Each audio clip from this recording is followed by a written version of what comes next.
Mga kaibigan, what brings you joy, satisfaction, and great comfort when you are in the midst of a barren and desolate condition in your life due to problems? When things get tough, what do you do where do you go to find joy and satisfaction? Sino ang pinagkakatiwalaan mo? What do we long to happen whenever we find ourselves in uncomfortable territory ng buhay natin? What is our immediate response? I've asked these questions because they are real questions that we face and wrestle whenever we find ourselves in unfamiliar territory where we are robbed of our comfort, robbed by our identity and our joy. And in those moments, we naturally look for answers that might satisfy our souls. Don't get me wrong. Desiring for answers, desiring for joy, satisfaction, and comfort is not bad. But it depends on the object of your desire. In fact, yung ability po natin to desire is a gift that comes from God. He wired it sa mga puso po natin. Makikita natin yan at napag-aralan natin in the book of Ecclesiastes, chapter 3, verse 11. Yung sabi doon, He has put eternity in man's heart. Well, that means, mga kaibigan, all of us, regardless kung ikaw man ay Kristiyano o hindi, desire something. And what we desire, what we view as the most important, top priority, and ultimate source of our joy, of our trust and satisfaction is what we worship. Our desire, friends, is fundamentally linked to our worship.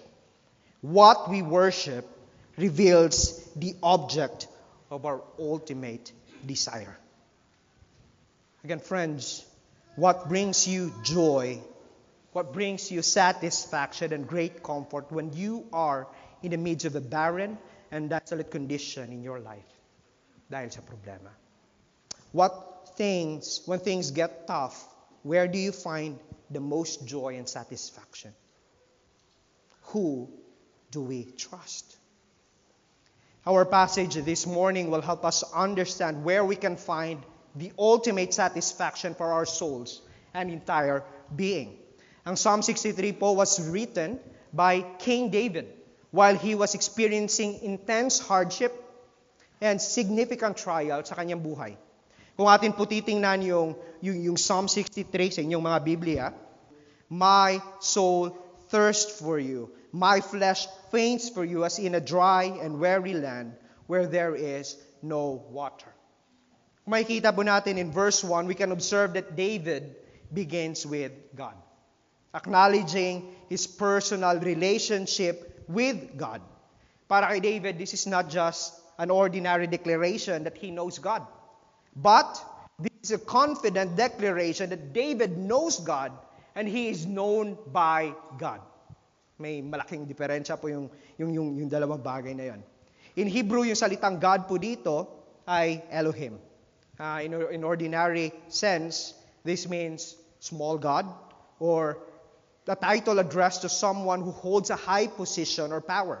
But here, yung pagkagamit sa context po natin, when David used the word Elohim here, he addressed it not just to an ordinary gods, but to the one true God of Israel. The one who is above and beyond his creation, the creator God, the one who is in control and has the sovereign authority over all things. And usually po, pag ginamit po yung term na ito ng mga theologians, yung term po na ginagamit nila is yung transcendence. The transcendent God. That He is above His creation. Yung Westminster Shorter Catechism asked this question, what is God? At ito yung naging sagot nila. God is a spirit, infinite, eternal, unchangeable in His being, wisdom, in His power, in His holiness, in justice, in goodness, and truth. Yet, for David, this transcendent God, who is infinite in power, who is eternal, and the Creator God who made all creation into existence through the power of His Word, is not impersonal.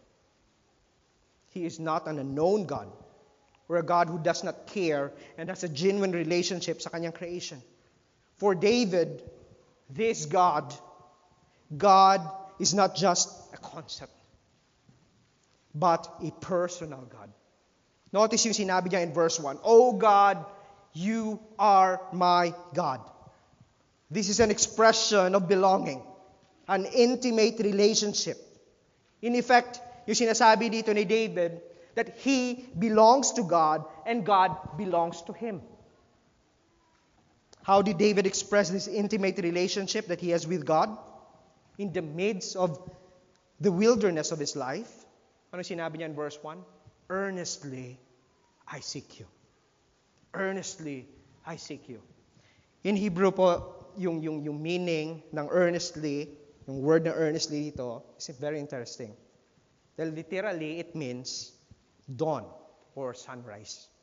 O yung tinatawag natin sa Tagalog na bukang liwayway, yung unang pagsikat ng araw. But figuratively, more than to view yung time po dito, what David wants to emphasize here is his single-minded devotion to God. That his goal is to know God. To have this growing and life-giving communion with his Savior. This is his top priority sa kanyang buhay. Si J.I. Packer, a renowned author and theologian, in his book Knowing God, sabi niya that there is a difference between knowing God versus knowing about God. What he means by this is that, sabi niya, when we are asked, we might be able to intellectually explain who God is, explain the gospel clearly, and we can even smell an unsound doctrine a mile away. Yet the marks of those who have truly known God, the excitement of an eagerness of communing with Him, the vitality that is in Him, are less appealing para sa atin. And to think po, this is interesting sa situation ng buhay ng mamang ito. Dahil kung ating babalikan prior to his wilderness experience, alam po natin kung sino si David. David is a king who enjoys the comfort and security of his palace. He is an earthly king who enjoys the power and authority na meron siya. One who enjoys the love, the fame, and approval of the people of his kingdom. Things that we normally struggle with and desires more than God. Things that we often idolize.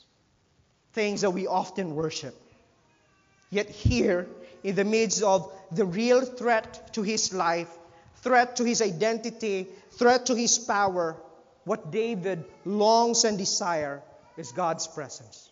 An intimate, life-giving communion with his God.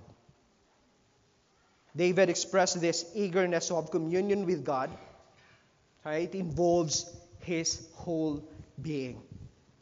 Sabi niya, my soul thirsts for you. My flesh faints for you.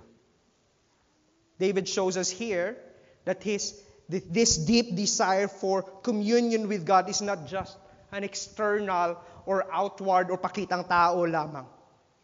But his deep desire for God involves his inner, non-physical, deepest territory of his human soul, his intellect. It involves his emotion and his spirit that longs for communion, to commune with his Savior.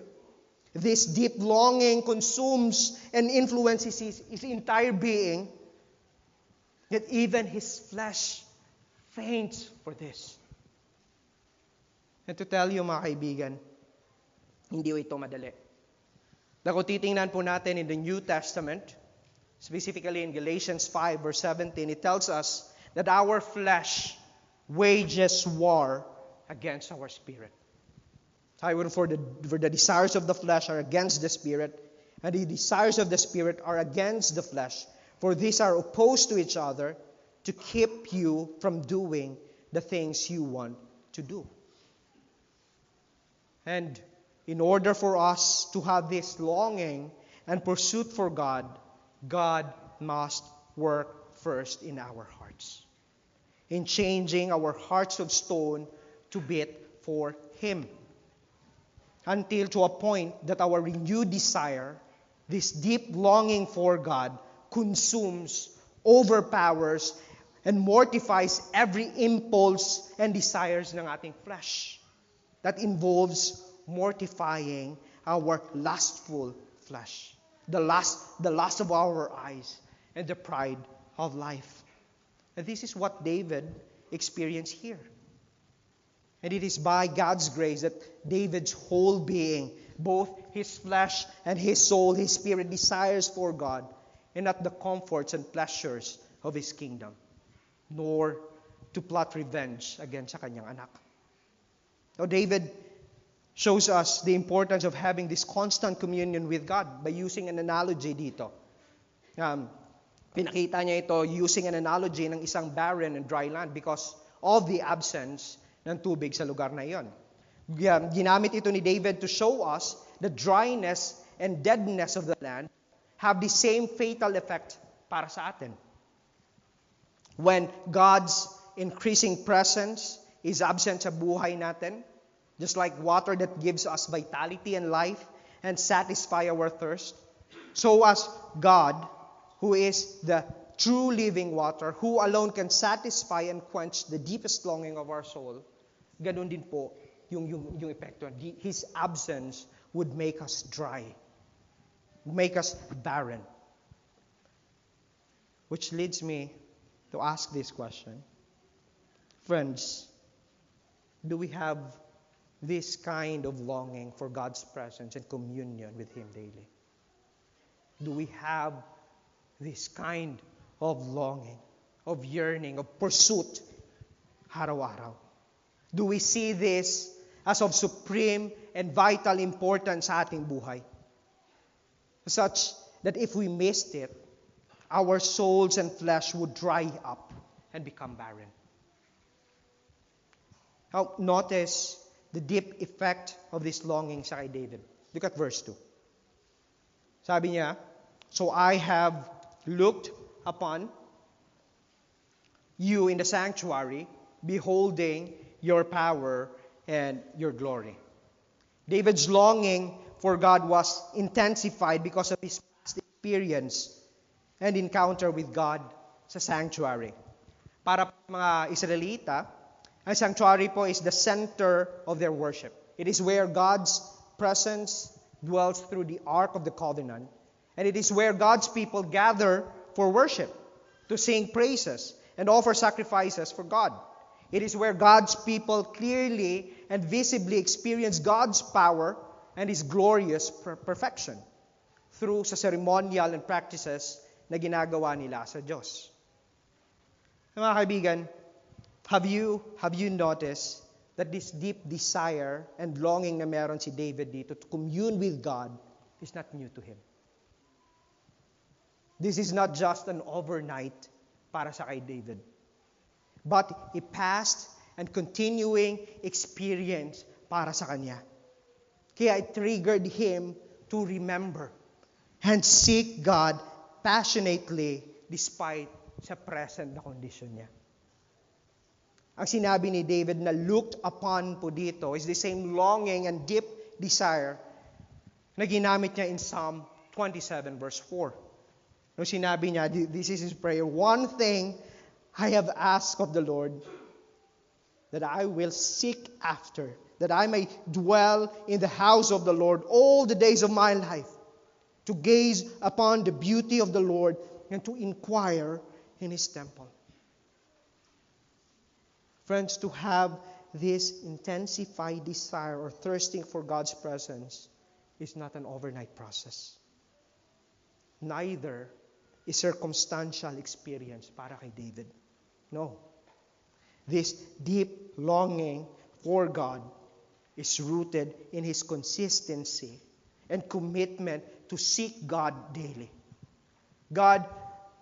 David has savored and experienced God's power and glory in the past that triggered him to want more, even in his present condition. Which reminds me of the significance ng command na makikita natin in Hebrews chapter 10, verse 25. Ang sinabi doon, not neglecting to meet together as in the habit of some, but encouraging one another, and all the more as you see the day drawing near. Why? Well, una, because corporate gathering or worship is first a command po sa atin bilang mga Kristyano. But at the same time, ito yung gusto ko makita natin. This is, yung corporate gathering po natin is where we encourage and help one another grow in our love and affection to God. In our corporate gathering, this is where we feast God's Word through the reading, through the singing, praying, and studying ng salita ng Panginoon. That is through preaching and teaching. Yung corporate gathering is where we build up one another. Genuinely love one another by exposing our sins every time that we open God's Word. This is where we behold the beauty of our Savior. This is where we express our thanksgiving sa Kanya. To see Him as worthy of our praise, not as an obligation or duty, but a heartful response para sa ating Savior. This is where He calms our troubled souls, reminding us of His goodness and beauty sa bawat buhay ng isa't isa.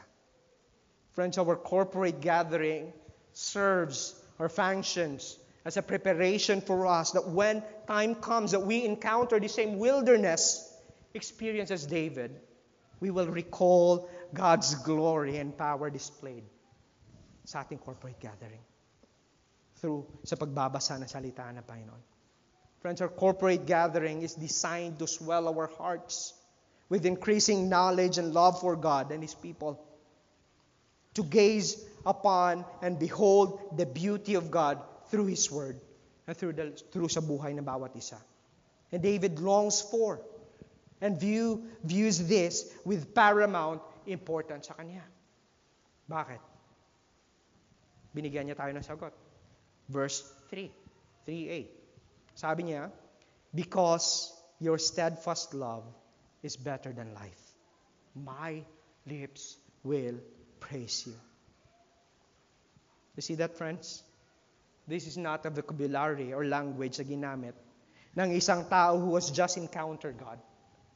But this is the vocabulary of someone who has really tasted and experienced God in his life and come to realize that God's covenant love, His hesed love, His steadfast love, unchanging love, the God who expresses loving kindness to him is indeed the source of true life. He is, or in Him was life, and He is life. That is why when David compared yung buhay, yung life as he knows it, he ended up with one conclusion. Life as he knows it, without God, fails in comparison dito kaysa sa buhay na merong constant communion with His Savior. The God who expresses steadfast love to him is the true fountainhead of life. He is life and the true meaning of life and vitality. And this is a good thing to think about, mga kaibigan. Because most of us, if not all of us, are ready to trade God and the opportunity to worship Him for things that we think could give us life. We trade our time to commune with Him every day for a source of provision. We are ready to trade God for things that are temporal and momentary. And we trade the opportunity to gaze and behold upon God's beauty through our corporate gathering for momentary pleasure and joy. But here, makikita natin dito, we can see a king who has experienced everything in life, saying God's love is better than what we call and define life. I remember yung sinabi ni Jesus to those who desire to follow Him and want to be His disciples in Matthew 16, verse 26. Yung sabi niya, for what will it profit a man if he gains the whole world and forfeits his soul? Or what shall a man give in return for his soul?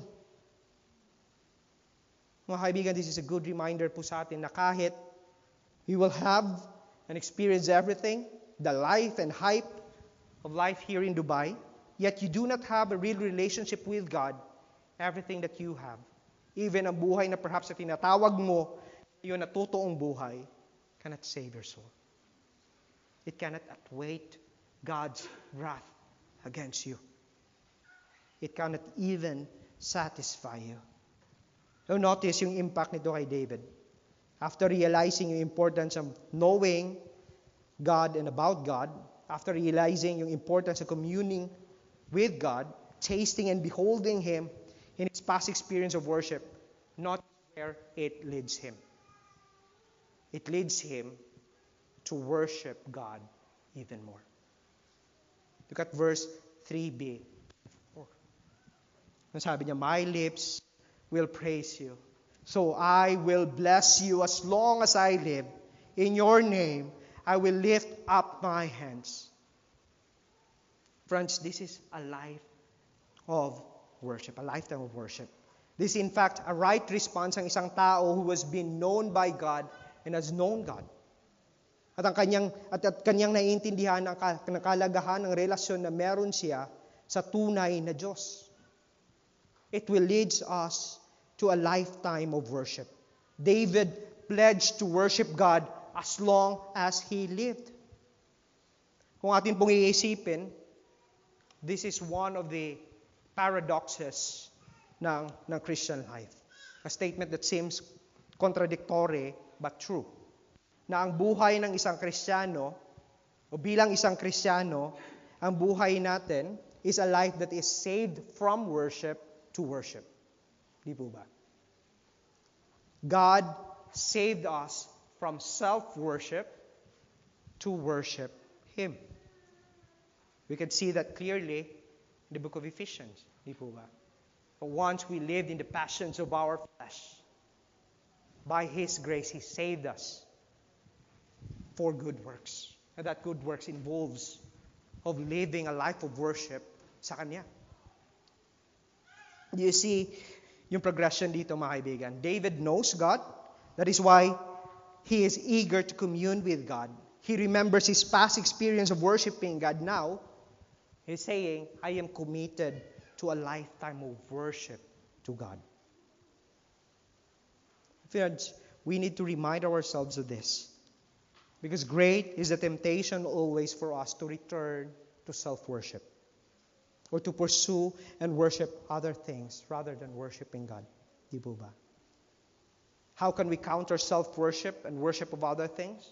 One helpful na sinabi dito ni David sa atin, yung wisdom na binigay niya sa atin, is yung importance ng corporate worship. Corporate gathering.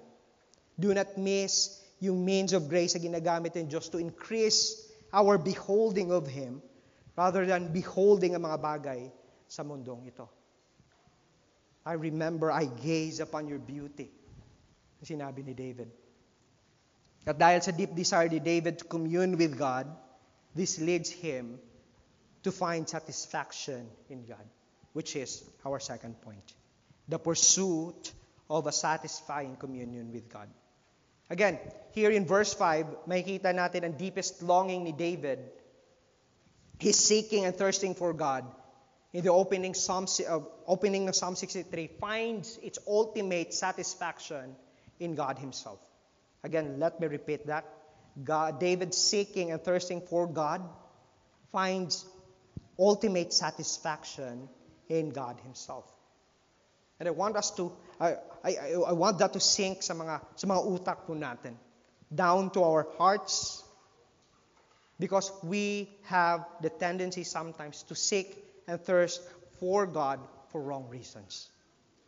We seek Him to be satisfied by what God providentially provides for us, rather than to be satisfied by Him alone. Meaning we seek for the blessings rather than the giver of that blessing. This is what David is saying here in verse 5. My soul will be satisfied. I am satisfied by you. And then he used yung metaphor na ito to communicate to us what this satisfaction looks like. Again, verse 5, sabi niya, my soul will be satisfied as with fat and rich food, and my mouth will praise you with joyful lips. Ang imagery po na ginamit ni David dito ay yung imagery ng pagkain. At marahil po, naalala pa po natin yung pakiramdam na sobrang busog. Di po ba? Or, we can still remember yung taste ng pagkain na kinain natin noong mga nakaraang araw, nung New Year, tsaka nung Christmas. Yung fat and rich food po dito is a metaphor of royal banquet, prepared with the choicest food. Ginamit ito ni David to remind himself that only God, and His divine presence could satisfy the deepest yearnings and longing of his soul. Ang isang French philosopher and mathematician na si Blaise Pascal said this: there is a God-shaped vacuum in the heart of every man which cannot be filled by any created thing, but only by God, the Creator, made known through Jesus. But this is the reason why our hearts never get satisfied by things of this world. Because only God, through our Lord Jesus Christ, can truly satisfy the deepest longing, yung untouched territory of human souls. Not things created, but only the Creator of all things can meet that. Friends, have you ever wondered why, after having your excitement or idea of having your dream job, your dream car, or ideal life, or even after jumping from one relationship to another, after satisfying yourself from watching a pornographic images, there is still growing and unquenching desire and craving deep inside us? There is still this empty feeling inside us. Have you asked yourself, bakit? Why? Why? Because God has graciously wired that in your heart to draw you to Himself. God wired that feeling sa atin. If you are here right now and asking the same question, bakit parang may kulang pa rin sa buhay ko? This is God's gracious answer to you. But those who have tasted the satisfying presence of God sa buhay nila, notice again yung sinabi ni David in verse 5b. And my mouth will praise you with joyful lips. This is supernatural effect of God's presence sa buhay ni David. That despite ng reason why he is in the wilderness, yet here, nakikita natin that David is praising God with a joyful heart because of God's gratifying presence sa kanya. Which leads him not to feel sorry or to be aching for comfort of his palace, or feel pity sa kanyang sarili, not able to enjoy yung good delicacies ng banquet, or yung sweet conversations na meron siya sa kanyang mga pamilya at kaibigan. No. But instead, his mind is occupied with praises and goodness of God's work sa buhay niya. This is a good reminder again sa atin, mga kaibigan, that to be satisfied with God's presence, it silences our hearts and our minds not to ache for things sa mga bagay na wala tayo.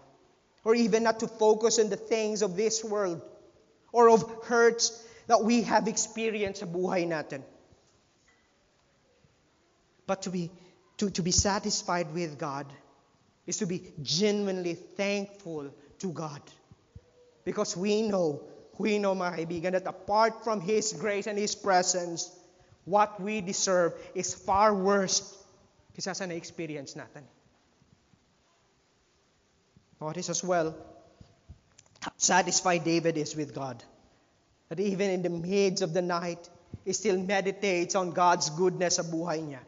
Look at verse 6, When I remember you upon my bed, and meditate you in the watches of the night. What keeps David late at night is not because of anxiety and stress brought by his situation. Hindi po.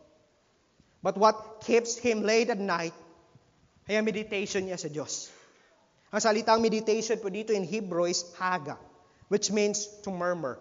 Yung parang nagsasalita ka na may yung mahinang boses. To mutter, to say in a low voice. And David here is murmuring or muttering with a goal. Yung goal niya dito is hindi magreklamo.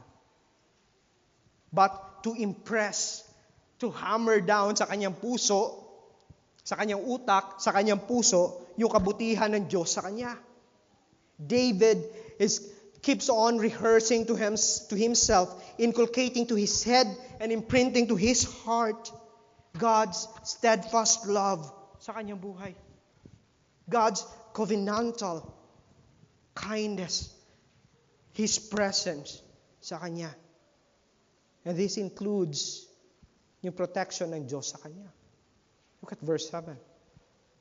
For you have been my help, and in the shadow of your wings, I will sing for joy. Ang shadow of the wings po dito is a picture of God's protection. In fiery trials and threats posed by his enemies, he found relief in the shadow of God's presence.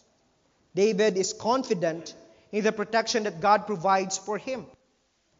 For him, God is able to shield him from any fear and anxiety. Both kanyang physical tsaka sa emotional turmoil ng kanyang sitwasyon. He finds encouragement and strength in God in the scorching trials na kanyang pinagdadaanan. Mga kaibigan, what keeps you awake in the night? Are we awake late at night because of the anxiety and fears brought by our uncontrolled situation in life? Are we awake late at night because of the problems that bothers us? Uncontrolled situation. Because of our lack of trust and confidence in God's care para sa atin? How are we going to counter anxiety and lack of confidence to God? One helpful na binigay ni David dito is to remind ourselves of God's past or recent acts of helping us go through sa mga troubles and problems na pinagdaanan natin. Try to fill your mind with God's Word. Memorize passages from the Scripture. This is what David is doing here. Late at night, he is meditating, hammering down to his head and his heart God's goodness sa kanya. One practical way we can do that is to memorize Scripture. Memorize Scripture. Remind yourself of the gospel. God's Word is filled with God's mighty works that can help us break our self-belief and reliance. Remind yourself of the gospel. The gospel will expose God's goodness sa ating mga buhay. That in fact, kung isipin po natin, He could leave you in the debase of your minds. You know, the gospel will expose to us that what we deserve is the worst, far worst from a holy and righteous God. Yet by His grace, He saved you and He sustained you. And by doing this, our prayer is for us to have an increasing joy or joyful trust in God, which is our third and final point. The pursuit of a joyful trust in God. Now, after ni David palalahanan ang sarili niya of God's presence and protection, this results in him having an increasing trust and confidence to cling sa Diyos.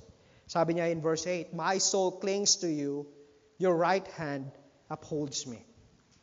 Ang salitang cling to you po dito, or cling to God, indicates ang determination ni David to hold fast in loyalty to God. It carries yung idea of following close behind God, sticking with Him, with the sense that no matter what will happen sa buhay ko, I will I will not swerve nor doubt God. I will stick to Him. This is the same word na ginamit sa Genesis chapter 2 verse 24 pertaining to the first marriage recorded sa Biblia between Adam and Eve. Ano sabi po doon? "Therefore, a man shall leave his father and mother," and here's the word, "and hold fast to his wife." Hold fast to his wife, which implies yung covenantal attachment rather than a mere emotion lang. So what David is describing dito is not a fleeting spiritual feeling, but an exclusive loyalty or loyal attachment sa kanyang Diyos. By intentionally dedicating ang buong buhay niya in pursuit of this. This also means na ang pursuit of clinging to God is not a passive clinging, but an active one. Even if it means that things might get worse, David is dedicated to choosing God as his ultimate good. He is dedicated to obeying Him and keeping close with Him even if things get harder. Ito po yung pinapakita ni David dito. Yet his ability to cleave or to cling to God is not a natural byproduct of his own natural flesh. Tulad po kanina sa seeking or thirsting for God, our ability to be satisfied by Him is all by nature foreign to us. Tulad ng sa prayer kanina ni Pastor Jay. Yet this becomes true to us by virtue ng pagbago sa atin ng Diyos. And we have to come to realize that truly only God is the ultimate good and the source of a true satisfaction of our souls. That is why with a renewed heart and continually being renewed by God, we cling to Him with joyful trust and in faith.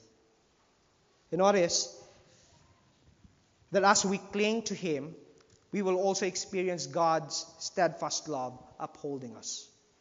Ito ang mababasa natin kasunod ng verse 8. Kung titingnan po ninyo yung passage natin. Sabi niya in verse 8, "Your right hand upholds me." In Hebrew poetry or sa Bible, yung salitang right hand po dito generally means it implies power, it implies authority and protection. Here, David used this to imply God's divine power and protection sa kanya. For example, we can read this in Exodus 15 verse 6. Sinabi doon, "Your right hand, O Lord, glorious in power, your right hand, O Lord, shatters the enemy." Psalm 73 verse 23. "Nevertheless, I am continually with you. You uphold my right hand." And knowing this should stir in us confidence to trust God. A dependent faith sa Kanya. Knowing that while we by faith hold fast to Him, God who is steadfast in His love strengthens and upholds us to continue in faith. Ito po yung makikita natin. This is the reason why David is so confident to seek and resolve to be satisfied by Him and cling to God alone. In verses 9 to 11, makikita natin yung contrasting effect nito between those who seek and have enjoyed or have a joyful trust in God and those naman na hindi. Their seeking is grounded in their lust for power and dominion. Alalahanin po natin ang rason, yung tension why David wrote yung Psalm 63 while hiding for his life from the hot pursuit of his enemies. So, yung verses 9 to 11, there is a bit shift na makikita natin dito. In verses 1 to 8, we can see that David is talking about God. And here, in 9 to 11, makikita naman natin that he is talking to others about his trust in God. Look at verse 9. But those who seek to destroy my life shall go down into the depths of the earth. This is the second time that David used yung word na seek. Malala po natin in chapter 1, ginamit niya ito, which talks about his earnest seeking to God. While here, in verse 9, his enemies are earnestly seeking him as well, but at the expense na kanyang buhay. And I cannot imagine how hard this is for David. Knowing na ang tao that seeks for his life ay hindi kung sino-sino lang, but his own son, Absalom.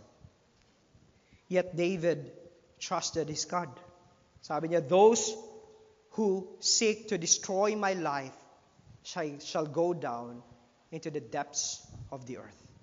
Now, David is not planning or plotting to destroy his enemies here. He doesn't even mean any malice po dito. But ang point po ng verse 9 ay ipakita sa atin ang firm trust ni David sa kanyang Diyos. That would bring ultimate deliverance para sa kanya. Expressing that the God he worships is a God who would not, even for a moment, lose control sa sitwasyon ng buhay niya. And David is briefly fixed dito. He believes in this. Now, yung salitang go down into the depths of the earth could mean two things.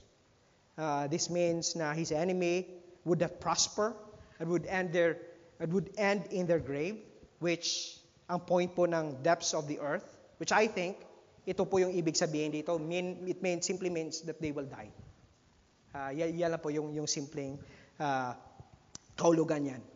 But at the same time, this could also mean something which I would like us to ponder. Especially to those na wala pang relasyon sa Diyos. Na yung second meaning ng salitang depths of the earth dito is a region of condemnation or hell. Out from the loving presence of God.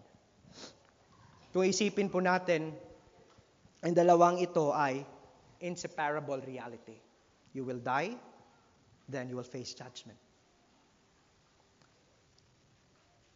Which nakahinge siya, depende sa relasyon mo sa Diyos. Grave, friends, is a reality. Death is a reality. And it could come any moment po para sa ating lahat. At the same time, hell is real. This is a place where God's righteous and His eternal wrath are expressed for eternity. It's infinite and unending. But I would not be shy to talk about this sa inyo.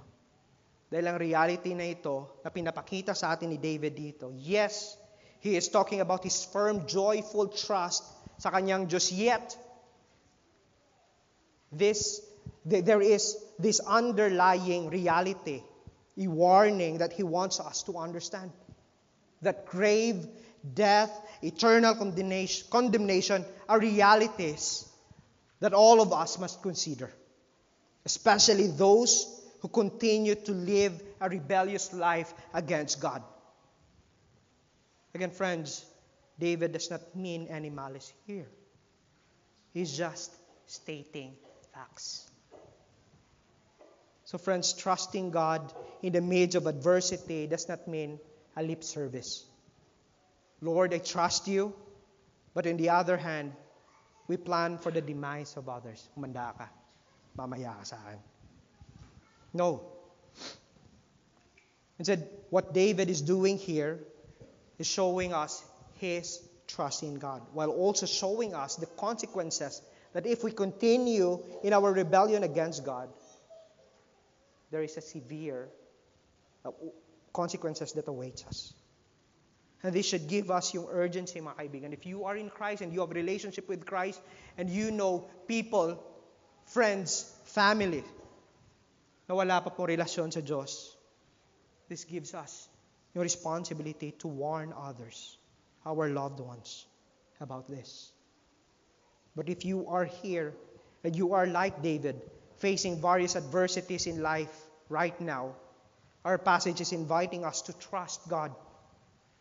I do not know what kind of adversities or how severe it is right now na experience it. But friends, in those moments, I urge you to trust God. Hindi ko na kayang i-expound yan. Just trust Him. What does it look like to trust God? Open your scripture and walk in full dependence sa Kanya. Consult His word always. Live in faithful obedience sa Kanyang salita. Even if it means na ang sagot na makukuha po natin is contrary sa ina-expect po natin. Trust Him. Approach us elders or few members ng church natin. Members that you trust and have the disciple relationship already. Allow us to minister sa inyo, walking alongside sa inyo as we trust God sa process na pinagdadaanan mo. Now going back sa ating passage, as David continued to express his trust in God, verse 10 tells us what manner his enemies will fall. Verse 10, sabi niya, they shall be given over to the power of the sword. They shall be a portion for jackals. Verse 10, pinapakita sa atin that David's enemies will be given over to sword or physical death, tulad na sinabi po natin kanina. But the worst thing about this is that they will not receive a proper burial. It said they will be a portion or food for jackals. Yung jackals po are desert scavenging animals. They feast sa kung ano yung mga natitira o makita nila na pwedeng kainin. And yung picture po dito na pinapakita sa atin ng verse 10 is a picture of exposure, a public exposure and shame. What David is saying here, that as he trusts God, God would one day expose yung sin, that He will put yung kanyang mga kaaway into shame dahil hindi magpo-progress ang kanilang mga plano. Ng kanyang mga kaaway, one day, God will expose them and put them into shame. Well, you might ask and think, thinking of our situation, in our context, baka naiisip natin, mukhang wala naman nangyayari sa mundo natin. It seems that evil are still progressing and enjoying their evil works. Well, one thing, we are living in a fallen world. And yes, they may look triumphant now. They seem to be enjoying and in control sa buhay nila. But let us not forget yung reality na sinabi ni David kanina in verse 9. The reality of grave and death. And death without Christ proves a shameful death. Because at that time, when you will be exposed in the presence of an almighty God, you will realize that all of your efforts in this life proves nothing on the other side of life. Dying without Christ exposes you to the wrath of God. At the same time, exposes you to the reality na kung gaano ka ka-rebellious sa harapan ng Diyos. Mga kaibigan, ano ba yung mga pinagkakatiwalaan mo? O sino ba yung mga yung pinagkakatiwalaan mo sa oras ng matinding problema na pinagdadaanan mo sa buhay? Do we trust in our own strength? In our own resources? In our own might? Here, David trusted God to deliver him from the adversity sa kanyang buhay. So I urge you to trust God also. If you are not in Christ, my charge for you is this: trust Jesus as your personal Lord and Savior.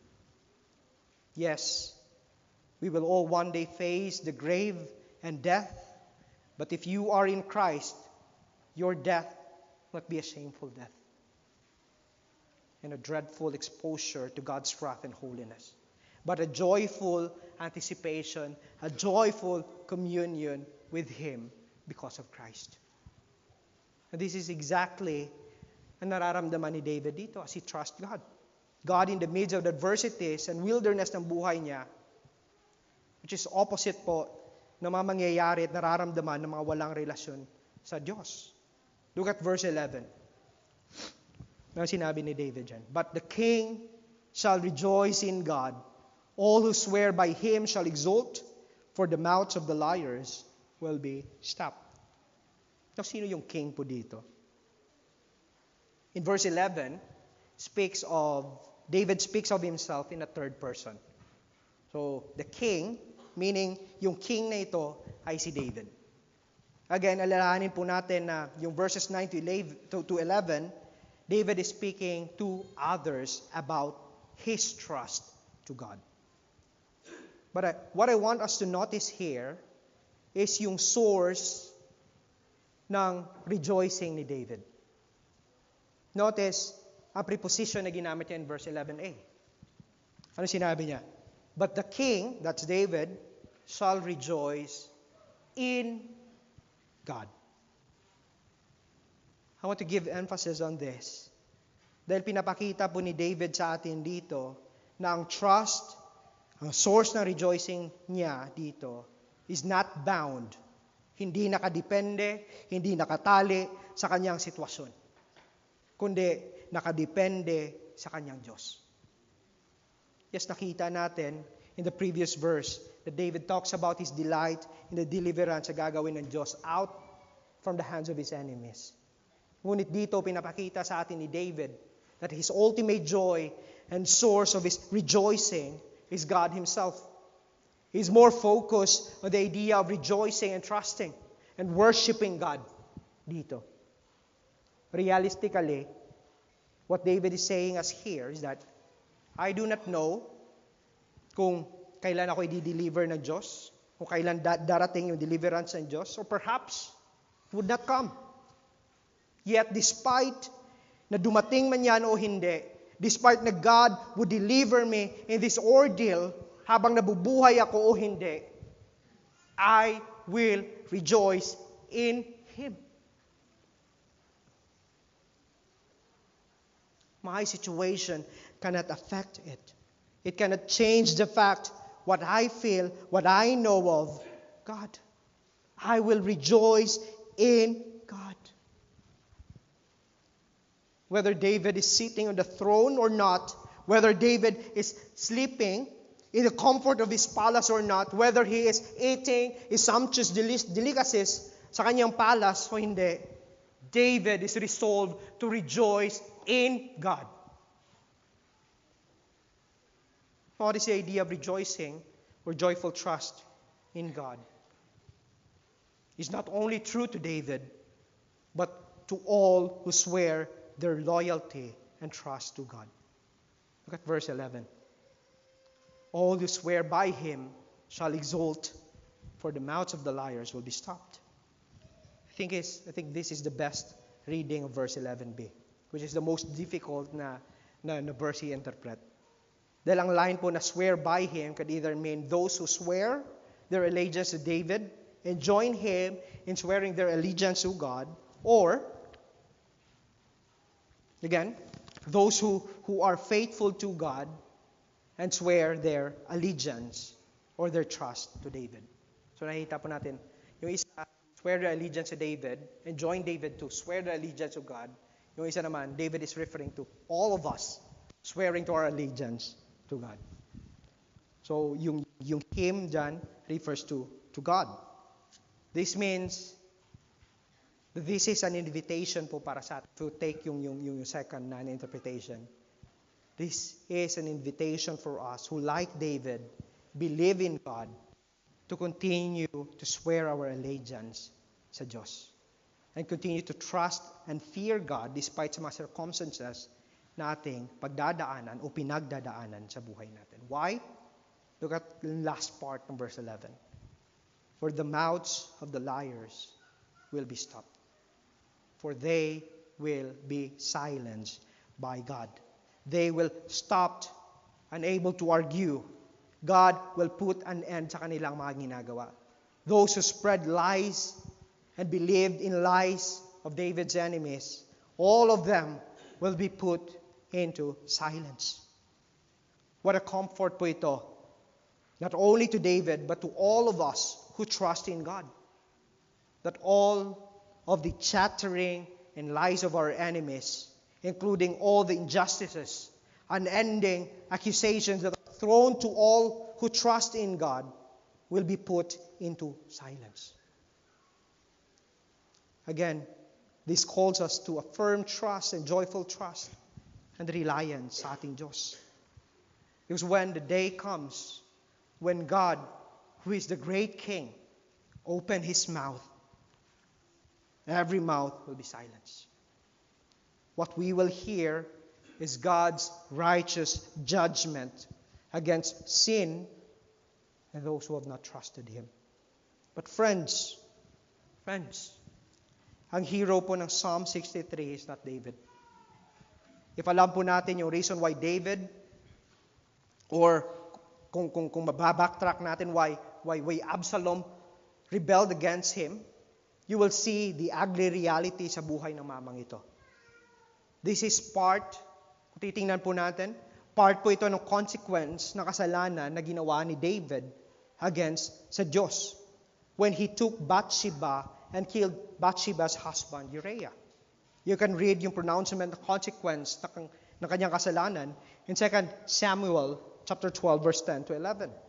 Sabi po doon, the sword will never depart from your house. Verse 11, thus says the Lord, behold, I will raise up an evil against you out of your own house, and I will take your wives before your eyes and give them to your neighbors, and he shall lie with your wives in the sight of this son.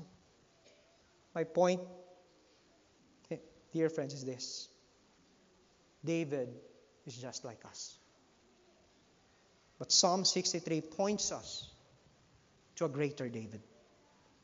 That unlike this David of Psalm 63, who fled to the wilderness dahil sa parte na ginawa niyang kasalanan, this greater David went to the wilderness having committed no sin. He went to the wilderness not to flee from his enemies, but to rescue his enemies.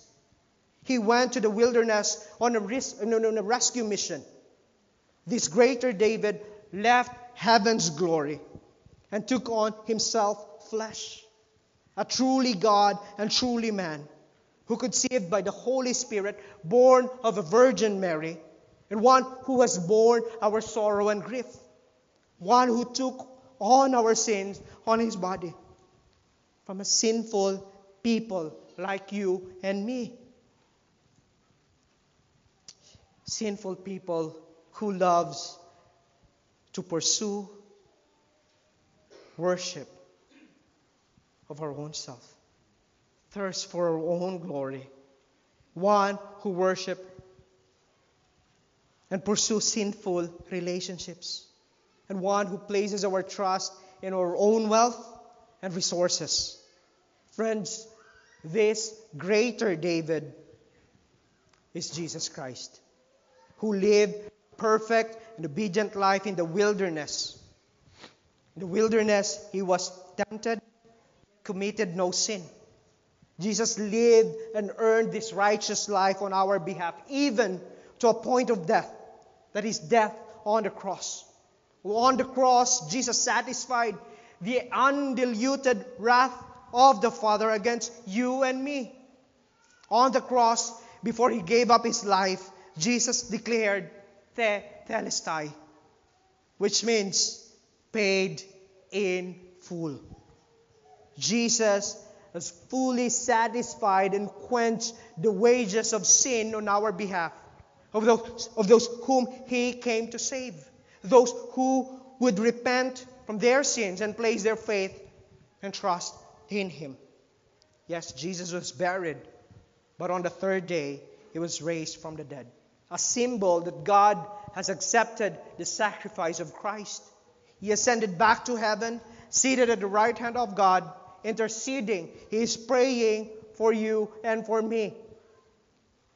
Friends, if you are here right now and you do not have a personal relationship with Jesus, I urge you to repent from your sins and place your faith in Christ. Christ's life, His death, and resurrection. Because He alone can satisfy the greatest longing of your soul. And for us, church, Crossroads, Psalm 63 should serve a constant prayer and longing of our souls. We can join David in this prayer. "Oh God, you are my God. My soul thirsts for you. My soul will be satisfied in you. My soul will cling to you." This is all because of the greater David, that is Christ Jesus, who satisfied the wrath of God on our behalf and secures our relationship with Him. Oh friends, may we continue to cling to this truth, that God alone can satisfy the greatest longing of our souls. And I want to end this by quoting yung sinabi ni St. Augustine of Hippo. Sabi niya, "You have made us for yourself, O Lord, and our heart is restless until its rest in you." God alone, whose steadfast love is better than life, satisfies the soul of those who seek and trust Him. Let us pray. Oh Father, would you continue to enable us to have a heart that longs for you. We know, oh God, that the great temptation that this world offers to us. May our hearts be anchored to Christ alone, that we may continue to behold Him in our lives, even in the midst of great adversities or prosperity ng aming buhay. O Holy Spirit, saturate our hearts with the beauty of Christ revealed to us by the gospel. This we pray in the mighty name of Christ Jesus our Savior. Amen.